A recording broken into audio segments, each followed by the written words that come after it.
na Brazzaville ba démocrate bazalaka te bokoloba na Denis Sassou Nguesso te ke me papa pardon Siti Sanchena meni alungili batu Constitution ya katushimbi Constitution ya katushimbi bien kuna na Brazzaville ba démocrate bazalaka te bokoloba na Denis Sassou Nguesso te ke me papa pardon Wauna yokela ya mbulamyo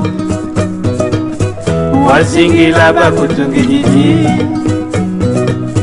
Kifumo kya Kongo kya makanda maso Mukanda kanda mwana mwana watumbu musa mumya Kongo bien kuna na Brazzaville ba démocrate bazalaka te bokoloba na Denis Sassou Nguesso te ke me papa pardon Chenamyo davota Chenamyo tuzitisa Constitution ya katushimbi Chenamyo davota Chenamyo tuzitisa Constitution ya katushimbi.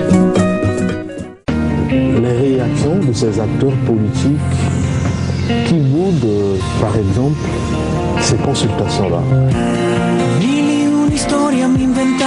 Je pense que les droits ou la politique de la chaise vide n'est pas souvent bien. Je pense que ce n'est pas un procès qu'on fait contre ceux qui ne sont pas nés rencontrés, nous posons la République. De ma part, je dis deux mots, responsabilité et liberté. Tribune spéciale sur les consultations présidentielles ce dimanche à 19h sur Télé Congo. Ba démocrate bazalaka te bokoloba na Denis Sassou Nguesso te ke me papa pardon Siti Sanchena meni alungili batu Constitution ya katushimbi Constitution ya katushimbi.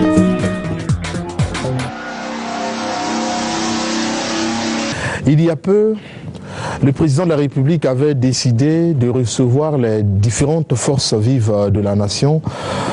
Et depuis le 20 mai dernier, le premier magistrat est en train de recevoir à tour de rôle les différentes composantes de notre société, puisque dans notre pays, le débat politique est polarisé sur une question non moins importante qui est celle de la Constitution.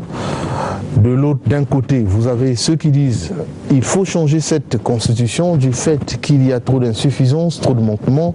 De l'autre, il y en a qui plaident pour le statu quo.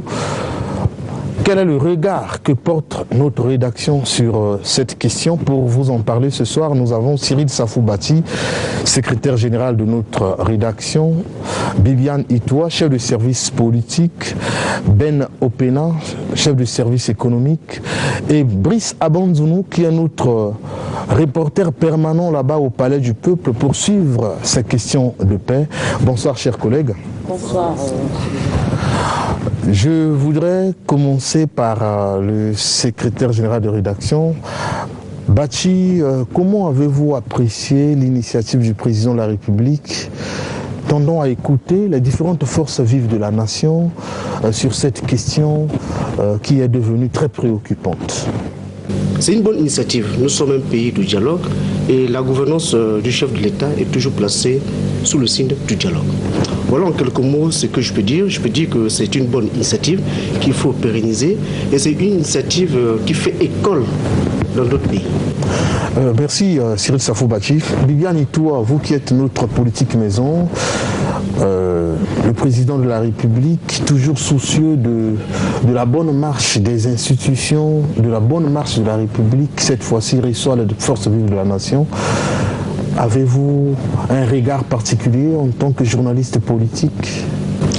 Oui, Maurice Louis Barra, il faut dire que c'est très noble que cette opportunité que le président de la République nous donne, à nous tous les Congolais, aux forces vives de la nation, que de s'exprimer sur la vie de notre nation.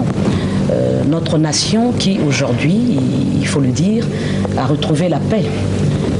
Après avoir payé un lourd tribut, notre nation qui aujourd'hui se développe grâce à cette paix chèrement acquise.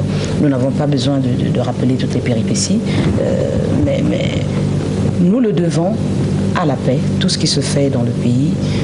En tout cas, le mérite revient à nos acteurs politiques qui tous les jours travaillent à la préservation de cette paix, à la sauvegarde de cette paix, valeur cardinale de tout développement. Et Boris, j'allais ajouter que cette paix doit demeurer pour que notre pays aille de l'avant. Donc nous devons la consolider, nous devons la préserver, et c'est en cela que l'initiative du président de la République, qui consiste à écouter toutes les forces vives de la nation, a tout son sens, dans un contexte, comme vous l'avez dit, de débat politique et social où les acteurs politiques s'illustrent par des propos de nature à rompre cette paix. Merci Viviane. Et toi, Ben Opena, le président de la République procède toujours aux consultations, il continue de recevoir. Vous suivez ça à la télé certainement, vous suivez aussi les Congolais parler peut-être dans la rue. Vous êtes journaliste économique, quel est le regard que vous avez sur cette initiative du président de la République? Cette initiative relève même de la tradition bantou, qui veut que chaque fois qu'il y a un souci, que les gens se retrouvent au Mbongi, que les gens se retrouvent quelque part pour parler de l'avenir de la nation. Et je pense que le président de la République est resté dans cette logique, dans la culture bantou, étant donné que la question est posée sur la table sur le changement ou non de la Constitution. Et chaque acteur politique, chaque Congolais, qu'il soit de la société civile ou de la classe politique, s'exprime sur cette question épineuse. Il faut dire épineuse parce que aujourd'hui la Constitution, qui est comme le statut de l'État, régit toute la vie de la nation, que ce soit sur le plan économique, que ce soit sur le plan politique, sur le plan social. Tout est consigné dans ce document qui est aujourd'hui le statut de l'État. Et donc le président de la République, en recevant tous ces acteurs, veut bien trouver une plateforme où les Congolais s'expriment, où l'avenir de la nation va être regardé avec un peu plus de recul, en récoltant toutes les opinions pour que la nation se mette sur orbite. Vous savez que le Congo aujourd'hui est cité parmi les plus grandes économies de l'Afrique, et la performance de l'économie congolaise, classée parmi les meilleures économies de l'Afrique subsaharienne par les institutions financières, est à mettre à l'actif de la paix retrouvée dans notre pays. Et le président de la République est conscient. Voilà pourquoi il reçoit toute la classe politique pour essayer de parler de la vie de la nation, de telle sorte que la paix ne soit pas troublée un jour. Brice Avonzouno, vous avez la parole, vous avez souvent la responsabilité d'écouter à la source tous ces acteurs dès qu'ils sortent du salon diplomatique où le président les reçoit. Vous vivez certainement cette ambiance-là chaude. Quelle est la lecture que vous faites souvent du déroulement de ces consultations? Non, mais je pense qu'il faut reconnaître, comme tous les autres, que cette initiative présidentielle est très noble. Parce que vous savez, dans la gestion des hommes, il n'y a pas une valeur aussi cardinale que l'écoute des autres. Il faut d'abord écouter. Vous savez, le président a pris cette initiative. Je pense que c'est... Peut-être certains pensent que c'est les prémices d'un référendum. Pourquoi je le dis? Parce que le président a toujours dit, dans ce débat sur le changement ou non de la Constitution du 20 janvier 2002, il y a ceux qui pensent, vous l'avez dit dans votre introduction, qu'il faut changer. Certains pensent qu'il faut changer, d'autres pensent qu'il ne faut pas changer. Mais devant ces deux points de vue diamétralement opposés, qu'est-ce qu'il faut faire? Je l'ai dit dans mon dernier papier, il faut consulter, et il faut un troisième larron, le peuple. Mais le président pense qu'avant d'arriver certainement à cette étape, il faut se mettre à l'écoute des forces vives de la nation. Donc des politiques, des Congolais réunis au sein des associations qui constituent la société civile. Certainement, à l'issue de cette série d'écoutes, le président va tirer des leçons. Si dans la gestion des affaires de l'État, je pense que ceux qui sortent des entretiens avec le président disent « nous avons dit ceci au président, nous avons dit cela au président, nous avons prodigué des conseils au président, mais on ne vous donne pas la teneur de ce que nous avons dit au président ». C'est sûr que le président, et vous constatez dans les images, le président est assisté de 2 de ses collaborateurs, son directeur de cabinet, le ministre d'État Firmin Aïssa, et du ministre de l'Intérieur, qui a souvent la responsabilité d'organiser les concertations, les dialogues par-ci par-là. Je pense qu'à l'issue de ces concertations, un autre regard sur l'avenir politique et même constitutionnel du Congo va se dessiner. Merci Brice Abandounou. Quand le président a opté pour ces consultations, au sein de la classe politique, des réactions sont divergentes. Il y en a qui louent cette initiative du président. Il y en a qui pensent que c'est pas important. Vous et moi avons cette responsabilité-là aussi de défier les autres. Quel est le regard que vous avez sur les réactions de ces acteurs politiques qui boudent, par exemple, ces consultations-là? Est-ce que vous avez une lecture particulière, Viviane et toi? Boris Eloy Barah, évidemment, comme vous le dites, nous le voyons à travers nos reportages, comment les Congolais sont en train d'apprécier un peu cette démarche du chef de l'État. Mais au-delà de tout, moi je pense que ce qu'il faut retenir, c'est la volonté de dialoguer. Comme l'a dit Brice Abandounou, la vertu d'un homme, c'est de savoir écouter. Et c'est à l'issue de l'écoute que l'on peut décider. Je pense que je vais aller droit au but. La politique de la chaise vide n'est pas souvent bien, parce qu'il faut se mettre ensemble et dialoguer. Quoique ayant des positions divergentes, mais le débat, ça ne se mène pas dans la rue. Le débat doit se mener ensemble avec les autres acteurs, et de cette divergence va naître toujours un consensus. Et j'allais dire ceci, aujourd'hui, que le président prenne cette initiative d'écouter les forces vives de la nation, que cela ne plaise pas aux autres, mais c'est une volonté. Vous savez, quand je vais remonter au loin un peu, c'est une volonté constante du président. Et cette volonté a porté des fruits dans ce pays, il faut le rappeler. Lorsque l'on sort de la guerre de 97, le pays était dans le chaos. Le président de la République a eu l'initiative, en 98, d'organiser un forum sur la paix, l'unité et la réconciliation. Et donc, à l'issue de ce forum, je pense que les jalons ont été posés de la réconciliation de tous les fils du pays. Et je crois qu'aujourd'hui, les fruits du développement sont partis de ces initiatives prises par le président. En dehors de ce forum, 3 ans après, le président revient encore avec l'idée de dialogue national sans exclusive. Les Congolais étaient réunis encore autour d'une table, c'était du 17 mars au 14 avril 2001. Les Congolais s'étaient retrouvés à l'occasion du dialogue national sans exclusive. En dehors de cela, lorsqu'on arrive aux échéances électorales en 2009, on a vu comment les Congolais étaient aussi réunis pour préparer cette échéance. Et la concertation était tenue par le président du Sénat, André Bamitou. En 2011, avec Evo, nous avons vu encore comment les Congolais étaient réunis pour préparer les élections législatives de 2012. En 2013, les Congolais se sont réunis encore à Dolisie pour préparer les élections locales de 2014. Vous voyez, même en 2013, l'élection était prévue en 2013. Mais puisqu'il y avait des préalables, mais c'est le dialogue de Dolisie qui a permis de décanter la situation. Nous sommes allés au recensement administratif, et ce qui nous a permis d'aller aux élections locales en 2014, quoique décalées d'une année. Mais vous voyez bien que le dialogue nous permet de transcender un peu nos divergences.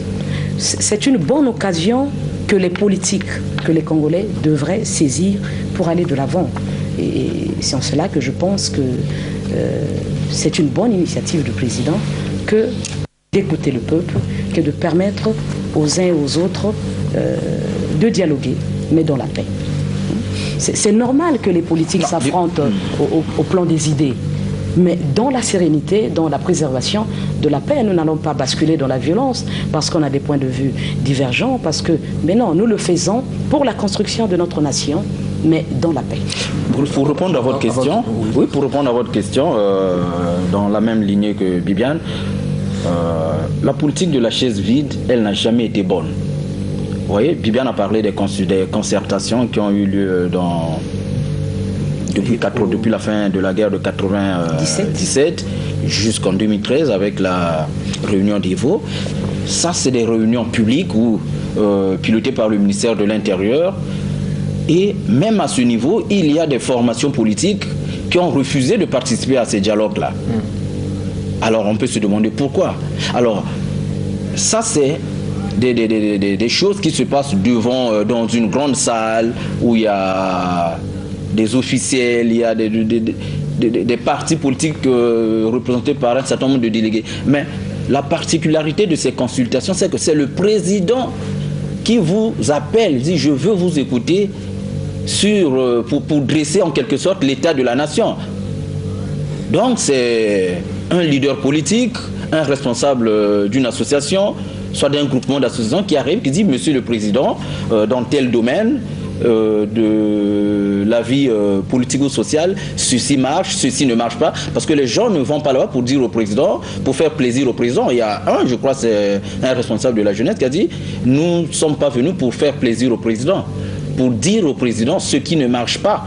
Voilà, le président n'attend pas des gens qui viennent lui dire non, monsieur le président, tout ce que vous faites, c'est bien, c'est parfait, continuez dans... Voilà, on peut apprécier ce qui est bon, mais donc, tout en disant... Vous voulez nous dire, voilà, même ceux qui s'opposent au changement de la Constitution peuvent aller le dire au président sans s'être inquiétés. Mais bien sûr, vous avez tout à l'heure, vous allez donner le top pour qu'on balance les réactions que nous avons sélectionnées.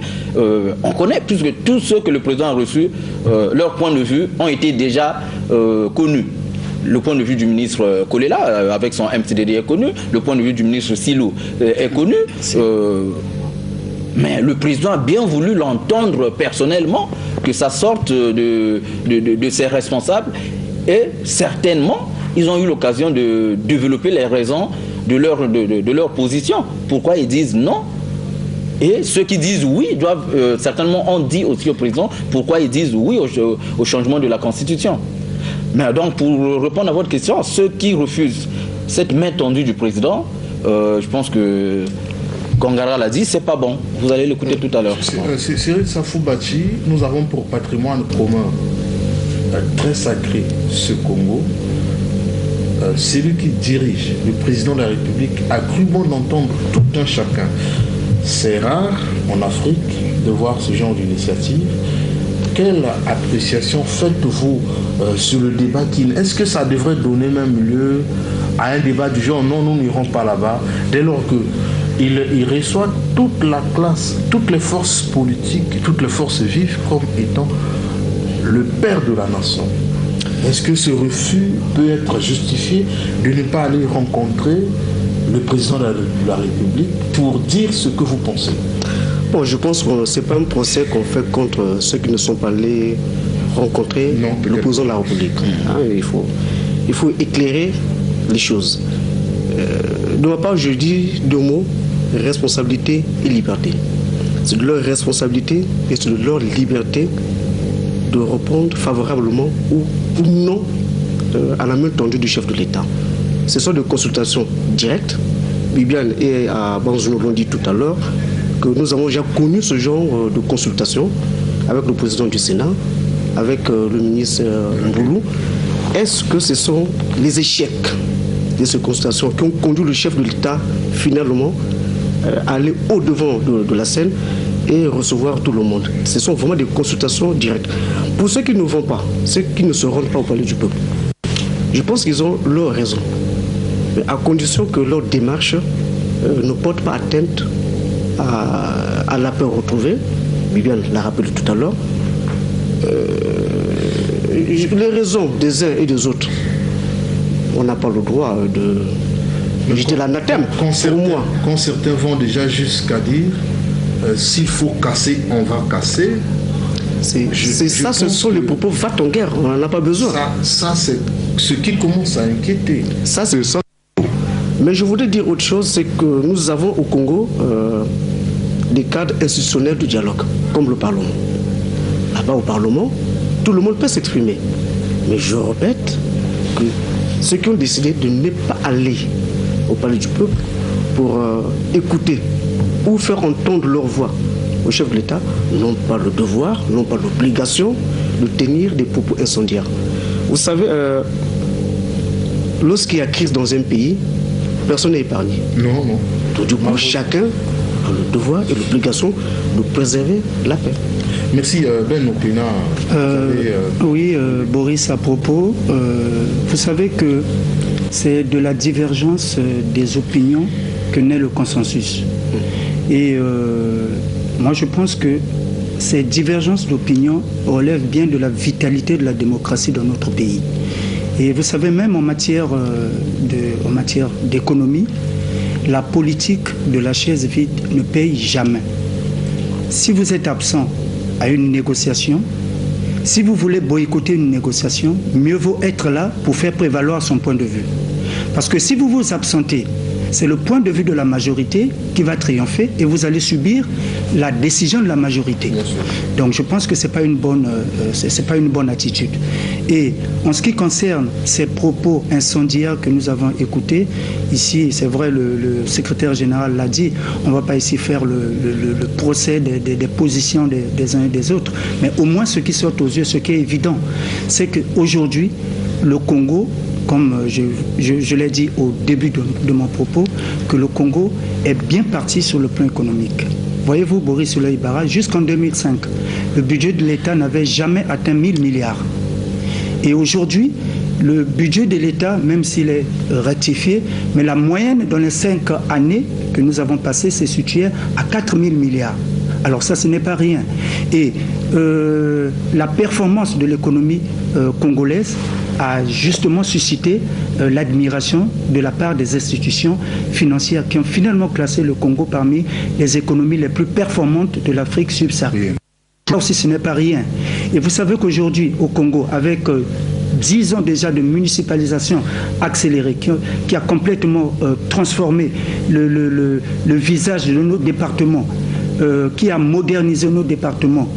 Moderniser, ça veut dire sur le plan des infrastructures, nos départements ont été modernisés. Et sur le plan des individus, la qualité de vie des populations a été transformée. Aujourd'hui, la pénibilité du travail au niveau de nos campagnes a été réduite considérablement. Et ça, c'est grâce à la paix que nous avons entretenue depuis les événements de 97 jusqu'à aujourd'hui. Et vous savez que sur le plan des réalisations au Congo, à cause, je dirais peut-être grâce à cette stabilité politique, les investisseurs arrivent.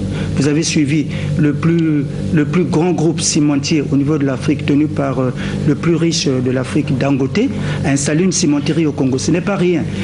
Ça veut dire que les indicateurs de paix rassurent. Voilà pourquoi ces investisseurs arrivent. Tout dernièrement, je crois, le SG Cyril Safobati a couvert une activité concernant un groupe saoudien qui viendra construire un hôtel 5 étoiles ici au Congo. Chambres. Voilà. Ça, ce n'est pas rien. Le groupe Hilton va bientôt construire également un hôtel.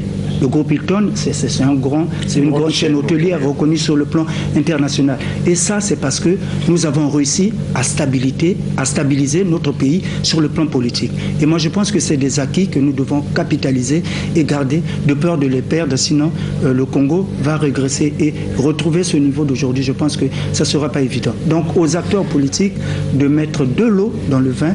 Le changement au nom de la Constitution n'est pas la fin du monde. C'est des opinions qu'on reçoit et au niveau de la classe politique, le débat va être engagé et on trouvera une solution forcément. Ben Opina, merci pour cet éclairage. Pour rafraîchir la mémoire de nos téléspectateurs, nous allons suivre ce morceau choisi, ces morceaux choisis de quelques réactions des différents acteurs qui sortaient du salon diplomatique du Palais du Peuple où le président de la République les avait reçus. On va suivre comment est-ce qu'ils ont réagi. Que pensez-vous de ceux qui ont choisi la chaise vide? Je crois sincèrement que ça, c'est de la mauvaise politique. Il est mieux de venir parler, de dire non ou oui. Mais ce n'est pas bon de laisser la chaise vide. Ce n'est pas une bonne politique. Parce que nous estimons que les problèmes du Congo ne peuvent être réglés que par le dialogue. Ne faites pas comme tous les autres qui semblent aujourd'hui se perdre dans des surenchères, dans des fuites en avant. Il faut en toute sérénité, dans le calme, aborder ces questions. Nous avons le devoir d'offrir à notre peuple un climat apaisé, d'offrir à notre peuple la paix. Nous avons proposé donc au président de la République de tenir un dialogue national inclusif qui nous permettrait donc de préparer l'avenir. Parce que l'avenir ne va pas se préparer demain. C'est aujourd'hui que ça va donc se préparer. Nous avons demandé au président de continuer de poursuivre cette initiative jusqu'à ce que tout petit Congolais arrive à s'exprimer. Le dialogue, c'est le seul espace de décision de toutes les affaires, quel que soit le pays. Le MCJ tient au respect de l'ordre constitutionnel. Nous, à notre niveau, nous pensons qu'on peut autrement trouver la solution politique. Mais nous lui avons déconseillé, par contre, le changement de la Constitution. La Constitution actuelle, aujourd'hui, est inadaptée. Il va falloir réformer nos institutions pour que demain, on puisse gouverner autrement. Le club BMD avait été très clair. Nous étions pour une nouvelle république. La déclaration du Mar invitait toutes les forces à œuvrer pour une révision totale de notre constitution, c'est-à-dire une mise à plat de notre constitution. Regardez la constitution actuelle de 2002. Vous allez vous rendre compte qu'il n'y a rien de palpable sur la vie de la personne handicapée. Et nous pensons qu'il faudrait que quelque chose soit fait dans ce sens-là. C'est que la constitution du 20 janvier 2002 n'est pas attractive du point de vue du fonctionnement de la démocratie. Le changement de la constitution, qui est un engagement que l'œil du peuple avait déjà pris depuis longtemps.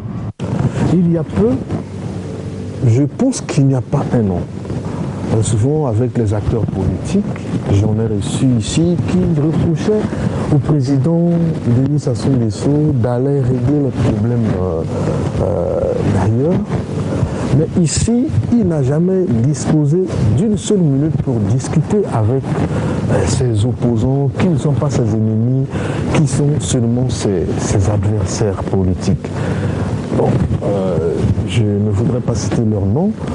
Bon, est-ce que l'attitude de ceux qui demandaient au président de les recevoir hier et refusent d'aller le rencontrer aujourd'hui est une attitude responsable de la part de ceux qui aspirent à la gouvernance politique de ce pays? Liliane, et toi? C'est vraiment très contradictoire. C'est ce que nous constatons. Je pense que tous les acteurs politiques étaient unanimes sur le fait qu'il fallait aller au dialogue. Il fallait aller. Je pense qu'ils le sont jusqu'aujourd'hui. Il faut un dialogue pour la préparation de la prochaine échéance électorale, donc l'élection présidentielle. On parle des questions de gouvernance électorale, donc les conditions de préparation de cette élection présidentielle, mais le tout, comme à l'accoutumée, comme les précédentes concertations, devrait s'organiser à l'occasion d'un dialogue. Alors, le président aujourd'hui tend la main à ce peuple qui s'est exprimé et certains ne veulent plus partir. Pourquoi?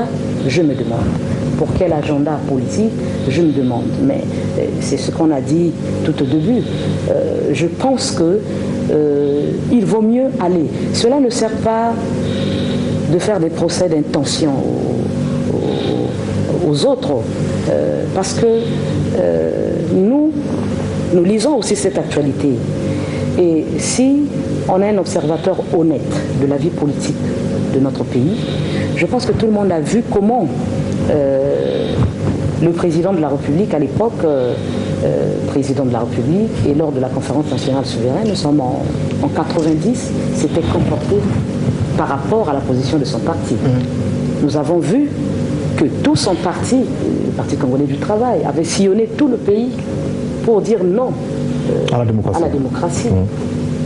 Au dernier moment, le président de la République a réuni les conditions de la tenue de la conférence nationale souveraine. Et cette conférence a été la plus longue dans la sous-région. Elle avait fait 3 mois. Et à la fin, le président n'a pas arrêté aussi à laisser les Congolais à longueur de journée se défouler à la radio, à la télévision. L'injurier, nous sommes des Congolais, on a vu comment cette grande messe a été tenue de bout en bout. Mais le président de la République a voulu que les Congolais s'expriment. Et à l'issue de cette conférence, je pense que notre pays a marqué un pas en avant. Bien sûr. Et cela n'a pas fait l'objet de violence. Je pense que la capacité des acteurs politiques, des grands acteurs politiques, c'est leur capacité de remise en cause. Il ne faut pas se dresser ou avoir des positions rigides, non. C'est cette capacité de savoir lire les événements et de savoir dire que l'on s'est trompé ou que l'on doit aller dans ce sens. C'est un peu ce que j'allais dire. Brice Abandounou, vous qui êtes souvent au palais du peuple là-bas, dites-nous, des acteurs comme les ministres Kolela, qui ont répété, on venait de le suivre, ils ont dit au président non au changement de la constitution, c'est la position de leur parti, il a profité pour transmettre au président les conclusions de leur congrès. Est-ce que quand il est sorti de là, avez-vous senti que il avait peur ou il serait menacé de quelque chose de quelque nature que ce soit? Le secrétaire général du MCI, au sortir de l'entretien avec le chef de l'État, était serein.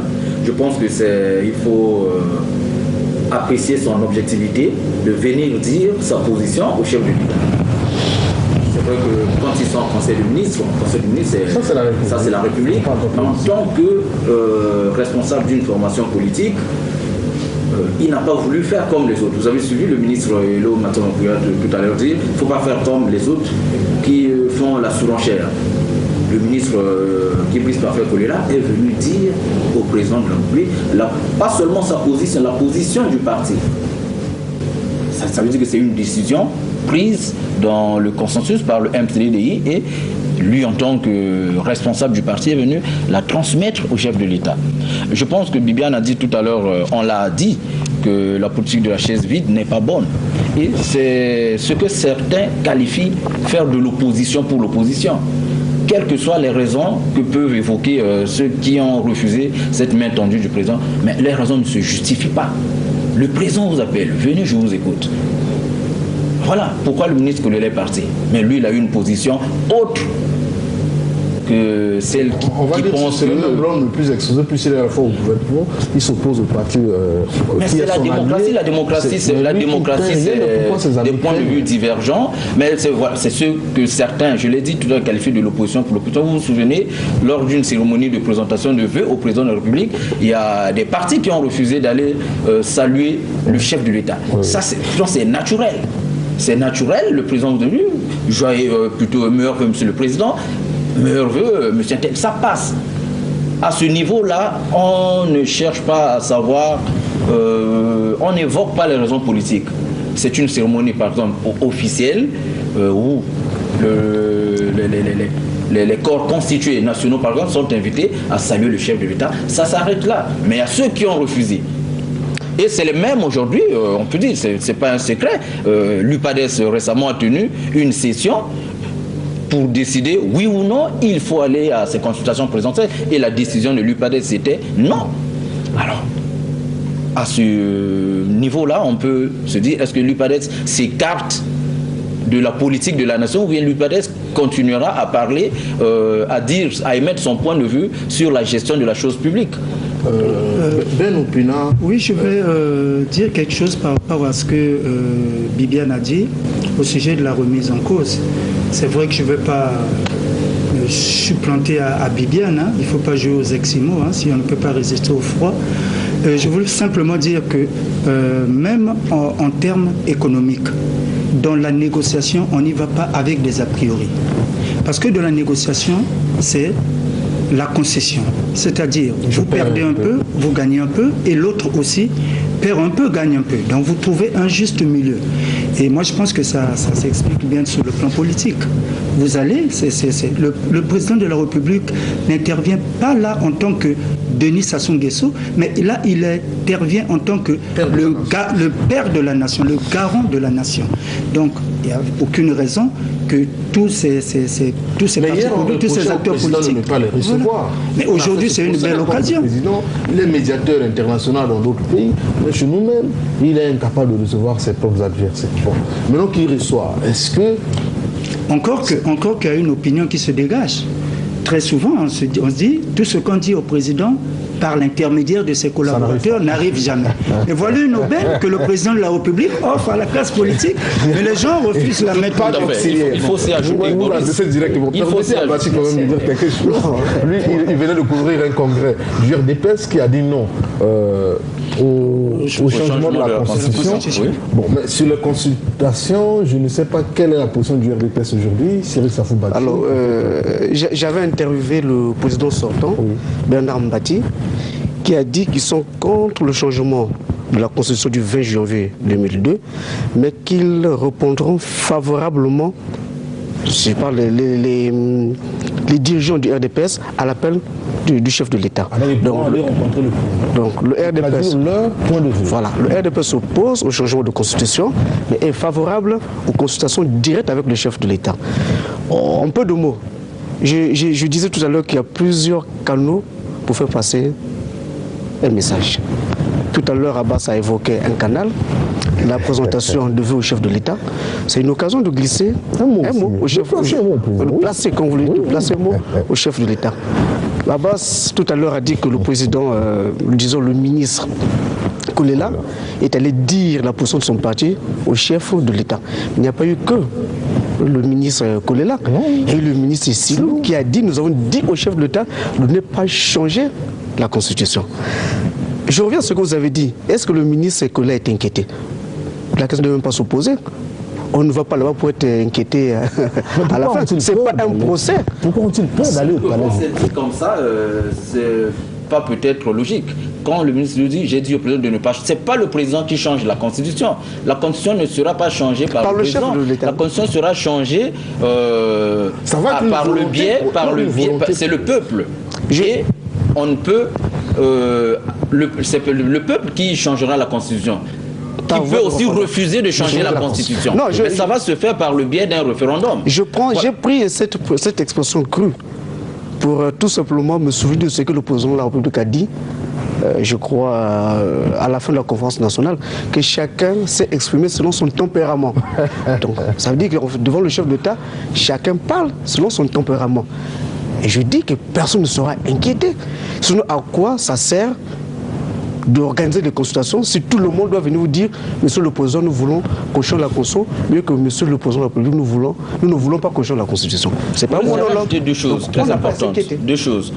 Nous sommes en juin dans quelques juin déjà, on est en juin. Oui. Et donc juin, juillet, août, le président doit s'adresser à la nation. Donc faire l'état de la nation.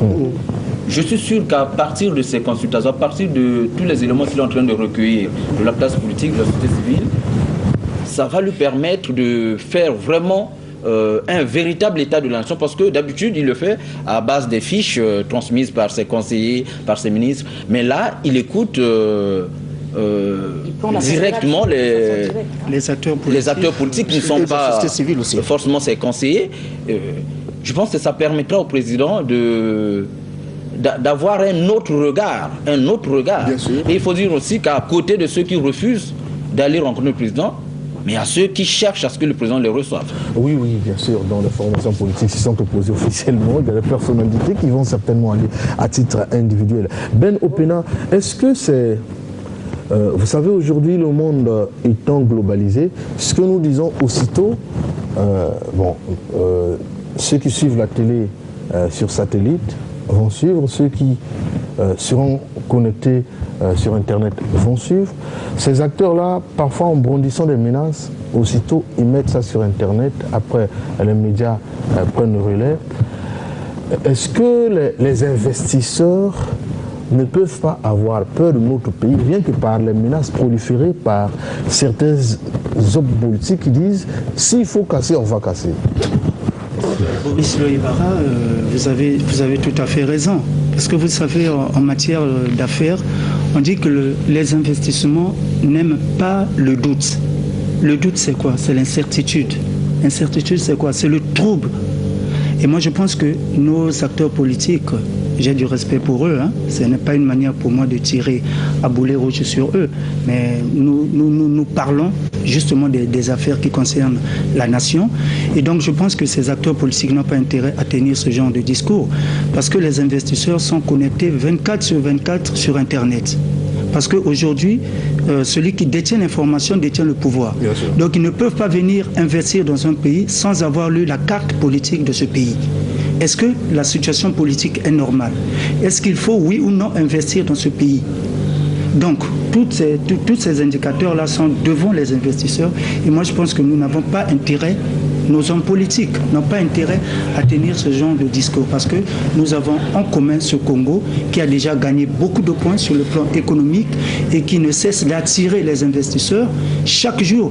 Vous avez dernièrement, nous avons reçu pour la première fois une délégation des Portugais à la Chambre de commerce qui ont manifesté le désir de construire à Pointe-Noire une usine de fabrication de poissons salés. Vous voyez, ces gens qui quittent depuis le Portugal pour venir investir. Et en dehors de ça, ils ont promis de construire une usine de fabrication des boîtes de sardines, des boîtes de conserve. Donc ça, c'est parce que effectivement, ils ont vu que le Congo est fréquentable. Or qu'avec ce genre d'arguments, ce genre de positions affichées sur les médias, sur Télé Congo, après relayées par les réseaux sociaux, vont au contraire freiner les investisseurs. Et moi je pense que c'est la nation congolaise qui en pâtit. Et aujourd'hui, les défis sont majeurs pour le Congo. Il faut donner de l'emploi aux jeunes. Vous savez, à travers la municipalisation accélérée, en 2013 par exemple, la municipalisation accélérée a généré 2500 emplois. En 2014, dans les Koumou, nous sommes allés à 2000 emplois, dont 600 jeunes venus des autres départements. Et ça, ce n'est rien. Ce n'est pas rien. Donc, moi, je pense que c'est des acquis qu'on doit préserver pour le bien de nos générations futures. Parce qu'aujourd'hui, ceux qui parlent aujourd'hui, demain ne seront pas là. Bien sûr. Et nous avons nos progénitures, nous avons nos petits-fils qui vont peut-être continuer à vivre dans ce pays. Mais quel héritage allons-nous laisser à ces enfants-là? Parce que c'est l'économie. Et aujourd'hui, les financements publics ne répondent plus. Il faut maintenant avoir recours aux financements innovants, aller vers les investissements directs étrangers. Mais si nous n'avons pas la paix au Congo, personne ne viendra. Et c'est la nation qui en pâtira. Viviane, toi, tout à l'heure, Abba Zoudou a cité l'UPADES. On se rappellera que l'UPADES, au pouvoir de 92 à 97, après les troubles de 97, on a eu une négociation menée au niveau international pour essayer de régler notre crise. À la dernière minute, le président Lissouba était invité à Libreville pour le règlement, je crois, de la crise. Bon, malheureusement, il n'a pas fait de placement. Aujourd'hui, ceux qui incarnent son parti sont un peu dans cette logique de refus du dialogue, on va dire ça comme ça, puisque au palais du peuple, on ne va pas dire au président, ou on ne va pas écouter le président vous dire. Vous-même, vous avez fait partie de cette ONG, vous avez eu ce privilège-là. Est-ce que le refus manifesté déjà par certains acteurs politiques pourra avoir des répercussions au point social, du genre troubler la sérénité qui règne du nord au sud, de l'est à l'ouest aujourd'hui? Bon, d'abord, je commence par dire que j'insiste, on l'a déjà dit ici, hein, que refuser d'aller à un dialogue, c'est vraiment incompréhensible. Parce que, vous savez, les solutions naissent de la confrontation des idées. Il faut qu'il y ait confrontation des idées. Et en démocratie, c'est cela. Je vais dire, par exemple, tel que Ben Opena l'a dit, beaucoup d'efforts ont été faits, mais beaucoup de défis restent à relever aussi. Nous avons besoin, le Congo c'est une jeune démocratie, nous avons besoin de réformer tous les secteurs d'activité d'un pays, l'économie, le social. Nous voulons vraiment opérer beaucoup de réformes pour que notre pays soit un pays développé, mais cela ne peut se faire que s'il y a confrontation de des idées. C'est important. Tous ceux qui vont chez le président, nous avons suivi l'association des handicapés tout à l'heure, c'est Jean de Dieu Gouma, mais il évoque un fait réel, ce sont des personnes marginalisées souvent. Et dans la population congolaise, nous avons beaucoup de couches vulnérables ainsi, nous avons les autochtones qui doivent aussi faire prévaloir leurs droits en tant que membres actifs de cette nation. Et tout cela doit être consigné dans la loi fondamentale. Donc, c'est des occasions qui sont données aux acteurs politiques, aux Congolais, de pouvoir réfléchir sur l'avenir de leur pays. Nous voulons souvent copier les Occidentaux, mais même chez eux, le développement a été tout un processus. Je prends la France, qui est un pays colonisateur. En 1789, la France a acquis sa révolution. Alors, de 1789, les femmes ont commencé à voter, ont acquis le droit de vote après la Seconde Guerre mondiale, donc après 1945. Vous voyez tout ce processus-là. Pendant tout ce temps, ils ont travaillé. Et jusqu'à aujourd'hui, je pense que ce combat n'est pas encore acquis parce qu'il y a encore certaines inégalités que l'on voit au niveau des rémunérations entre femmes et hommes en France. Et donc, c'est pour dire que à notre niveau aussi, nous sommes un pays très jeune. L'indépendance, c'était en 1960. Bon, nous sommes en période de démocratie et nous sommes en train chaque jour d'affermir notre jeune démocratie et des occasions qui nous sont données de dialoguer, d'échanger les vues pour la construction de notre nation devraient être saisies par tous les Congolais. Que ce soit les religieux, j'avais vu là-bas. Bien sûr, les religieux, les individuels étaient partis là-bas. Tout le monde devait s'approprier ce débat. C'est un débat politique, mais social aussi. Et je pense que ce débat va permettre à notre pays de marquer un bon acte. Merci, on me fait signe du côté de la régie que nous venons de puiser le temps imparti. Je vous donne une minute à chacun pour les derniers mots avant de nous. Vous avez quelques secondes, allez-y. Juste dire que les consultations ont débuté le 20, elles vont se poursuivre. Il n'y a pas encore un programme établi. On est ensemble au palais présidentiel. Certainement, il y aura d'autres leaders, d'autres responsables de la société civile qui viendront dire au président ce qui marche et ce qui ne marche pas au Congo. Merci. Ben Opel. Oui, j'encourage la classe politique à pouvoir saisir cette opportunité qu'a offert le président de la République et de tenir des propos responsables de telle sorte que notre pays ne regresse pas, mais au contraire qu'il aille de l'avant. Cyril Safou-Bathily. Non, moi je suis optimiste. Il n'y a pas à s'alarmer outre mesure. Bien l'a dit, nous apprenons chaque jour. Ceux qui vont et ceux qui ne vont pas, je pense que ça fait partie de l'apprentissage. On a dit que la politique, la chaise vide, ne paye pas. On va apprendre si elle paye ou elle ne paye pas. Mais je rebondis sur ce qu'il a dit pour conclure. Les propos. Il faudrait que nos politiques aient un langage courtois. Je dis souvent aux collègues, il faut humaniser les rapports politiques de sorte que nous ne causons pas de troubles dans un pays jeune qui a de bonnes perspectives économiques et sociales. Merci Cyril Safou-Bathily. Je terminerai par cet invite. Je pense que pour tous les acteurs politiques et même les acteurs de la société civile, l'on devrait tous préserver la paix parce que la paix est au centre de tout. Tout ce que nous voulons aujourd'hui ne sera que possible si nous sommes en paix.